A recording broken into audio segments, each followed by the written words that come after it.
Jan Koevoet, een graag geziene zanger bij TV Oranje, ook met veel clips. Leuk dat je er vandaag bent.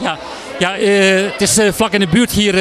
Ik woon in Roosendaal en we zitten hier in Meer, net over de grens in België. Ik heb gisteren zelf hier de zondag gezongen. En het was het ook heel druk, maar vanavond het is gewoon helemaal geweldig. Mijn single Hang Me Vast die is met Koninginnedag uitgekomen. En er stonden 2 liedjes op, Hang Me Vast en Sta Met De Lach In Het Leven. Binnenkort komt er weer een nieuwe uit en ook weer een eigen geschreven tekst.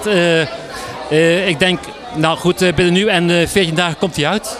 Hoe gaat hij heten? Hij heet, ik moet nu gaan. Ik moet nu gaan. Dat gaat het worden. Ja, ik heb 2 jaar een benefietconcert gegeven in de Schouwburg, de Kring in Roosendaal. Dit jaar ga ik het niet doen. Het kost heel veel voorbereiding. Ik doe het helemaal zelf. Ik heb een volle baan. Ik sta voor de klas voor een school, HAVO, VWO in Roosendaal. En je moet het maar gewoon bij doen. Liedjes schrijven, optredens, een concert organiseren. Dit jaar sla ik gewoon over een keer. Maar in plaats daarvan ga ik wat kleine concerten geven. Ook weer gewoon met een goede doel gecombineerd. Dat vind ik altijd heel leuk om te doen. Moet je nou ook veel zingen tijdens de les dan? Dat vragen ze wel eens, de leerlingen, van meneer zing een liedje. En dan zeg ik van binnenkort sta ik daar en daar, kom maar kijken. En dan zie je ze ook. En dat is helemaal super natuurlijk. Misschien nog eens een keer een leuk idee om samen eens een keer wat met je leerlingen te doen.